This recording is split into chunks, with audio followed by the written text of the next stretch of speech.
ठीक है। तो इस वीडियो की खास बात यह है कि ना सिर्फ इस एमसीक्यूज की करेक्ट ऑप्शन बताई जाएगी, बल्कि जो रॉन्ग ऑप्शन है वो भी आपको बताई जाएंगी। ये वाली रॉन्ग ऑप्शन क्यों है, क्योंकि एमसीक्यू रॉन्ग ऑप्शन ढूंढने हैं। अगर आपको रॉन्ग ऑप्शन की निशानदेही हो गई तो ठीक आंसर आप ऑटोमेटिकली आप ढूंढ लेंगे, जो कि मैं अभी आपको बताऊंगा। ठीक है। उसके बाद जो एग्जाम की टिप होगी, प्रो टिप आपके लिए होगी, यानी इस एमसीक्यू से रिलेटेड जो कोई और क्वेश्चन भी आ सकता है चेंज करके, तो आपके लिए एग्जाम टिप क्या होगी वो भी आपका इसी वीडियो में जो है वो आप देखेंगे।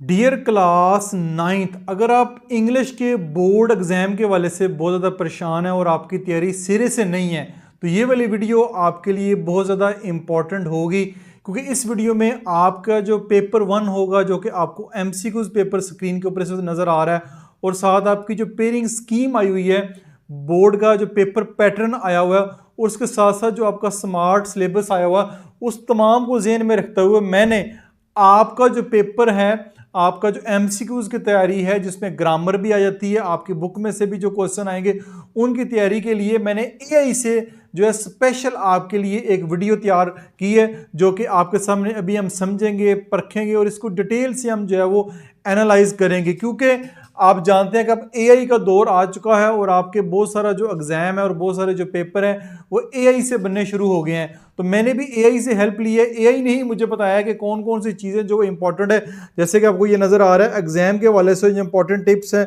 वो भी उसने शेयर किए हैं, और आपका जो करेक्ट एमसीक्यूज है वो भी उसने बताया, और बाकी जो एमसीक्यूज रॉन्ग है वो भी उसने बताया कि क्यों रॉन्ग है। अगर आपको एमसीक्यूज में 4 ऑप्शन है, 4 ऑप्शन में से ये पता चल जाए कौन से 3 रॉन्ग है, तो आपको आसानी से आप जो करेक्ट ऑप्शन है उसकी तरफ पहुंच सकते हैं। तो ये वीडियो एक कंप्लीट पैकेज होगा। अगर ये वीडियो कंप्लीट देख लेते हैं तो आपका जो बोर्ड एग्जाम है, जो एमसीक्यूज पेपर है, वो इंतहाई बेहतरीन गारंटी के साथ जो है वो मुकम्मल हो जाएगा। पहले कि हम अपने एमसीक्यूज की जानब चलें, हम सबसे पहले स्मार्ट सिलेबस को एक दफ़ा नज़र मार लेते हैं, जो कि ऑलरेडी आपको पता है, लेकिन फिर भी मैं आपको बता देता हूँ। ये यूनिट 5 और यूनिट 8 और यूनिट 10 ये आपके सिलेबस में शामिल नहीं है, आपने बिल्कुल तैयार नहीं करना, ये आप पहले से जानते हैं। आगे पेजेस भी लिखे हुए हैं, ये आपने छोड़ देने हैं। ठीक है। उसके बाद आपका जो स्मार्ट सिलेबस के साथ साथ जो एक पेपर पैटर्न आया था और साथ साथ एक जो है वो बोर्ड का मॉडल पेपर भी आया था, उसको भी देख लेते हैं हम। लेकिन सबसे पहले आपको ना आपको जो बोर्ड का पेपर पैटर्न है, आपके एमसीक्यूज किस तरतीब से और कहाँ से आने हैं। टोटल आपके 19 एमसीक्यूज होंगे। ठीक है। वो आने किस तरतीब से हैं ये आपको देख लेते हैं। ठीक है। 19 multiple choice question MCQs will be developed from the entire content of the text book of the English 9 except, यानी जो यूनिट छोड़ने हैं 5वां 8वां 10वां ये छोड़ दें, और इंग्लिश जो ग्रामर कंपोजिशन आपकी ऑफिशियल बोर्ड की तरफ से है वो 9 10 की वो आपने पढ़नी है। तो डिटेल उसकी क्या होगी, जो 5 आपके एमसीक्यूज होंगे। Choose the correct form of verb and fill up the bubbles, आपने बबल फिल करनी है। 5 एमसीक्यूज आपके, choose the correct form of verb आपने करनी है। तो इंग्लिश ग्रामर एंड कंपोजिशन 9 10 की जो बुक है उसमें से ये चीज़ें आनी है। 5 नंबर का ये होगा। फिर 4 नंबर जो है वो होंगे, choose the word with correct spelling and fill up the bubble. आपने जैसे जब 4 ऐसे एमसीक्यूज होंगे जो कि आपके एमसीक्यूज चैप्टर नंबर 1 2 3 4 और 6 में से होंगे, जिसमें रिव्यू एक्सरसाइज 1 भी शामिल है, एक्सेप्ट यूनिट 5। ठीक है। यूनिट 5 को छोड़ के तो आप एक्सरसाइज में से कुछ 4 जो है वो आप दिए जाएंगे वर्ड, जिनकी आपकी जो है वो स्पेलिंग ठीक करनी है आपने, तो वो आपके आएंगे unit 7 9 11 and review number 2 except unit 8 and 10। इसको छोड़ 2 मार्क्स इधर से होंगे, 2 इधर से होंगे। ठीक है। 2 ये 2 ये, तो आपके स्पेलिंग के लिए आपकी जो तरतीब बनेगी 4 नंबर आपके यहाँ से होंगे। फिर अगले जो 5 नंबर है वो होंगे, choose the correct meaning of the underline word and fill up the bubble. ठीक है। अंडरलाइन वर्ड के मीनिंग जो हैं वो बताने आपने। यूनिट 1 2 3 4 6 रिव्यू 1 एक्सेप्ट यूनिट 5 को छोड़ के 2 मार्क्स यहाँ से होंगे। Unit 7 9 11 review exercise 2 except unit 8 और 10 को छोड़ के 3 मार्क्स आपके ये होंगे। 3 और 2 5 आपके ये होंगे।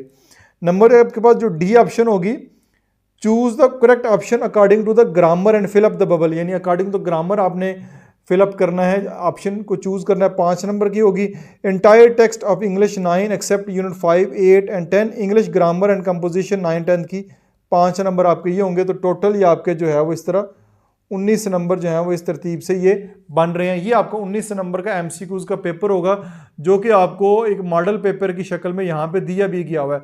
ये रिवाइज आप जानते हैं कि आपका सिलेबस में बाद में इसको दोबारा अपडेट किया था, तो ये आपका रिवाइज्ड सिलेबस है, उसी के मुताबिक आपके ये 19 एमसीक्यूज हैं वो आपको स्क्रीन के ऊपर नज़र आ रहे हैं। यही इसी तरह का पेपर होगा, और क्लास 8 का भी बोर्ड का जो मॉडल पेपर आया हुआ था, तो मैंने उसके ऊपर वीडियो बनाई थी, तो मोस्टली बच्चों के मुझे यही कमेंट्स आए थे कि सर बिल्कुल सेम वही क्वेश्चन थे, जस्ट जो है वो स्पेलिंग चेंज, सॉरी क्वेश्चन की वैल्यूज चेंज थी। यहाँ पे गर्ल्स है ना बॉयज़ कर देंगे, ठीक है, नेट बॉल की जगह के soft ball, hockey ball, football कर देंगे, यानी इस तरह के काम किए उन्होंने।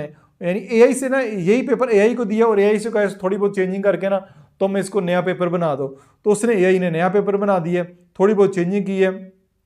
पाकिस्तान की जगह कोई और मुल्क कर देंगे, विंटर की जगह समर कर देंगे, लास्ट नाइट की जगह लास्ट डे कर देंगे, ठीक है। तो इस तरह की चेंजिंग करके आपके लिए बोर्ड का पेपर आ रहा है। अगर आप यही तैयार कर लेते हैं तो आपके 100% MCQs जो है वो सॉल्व हो जाएंगे।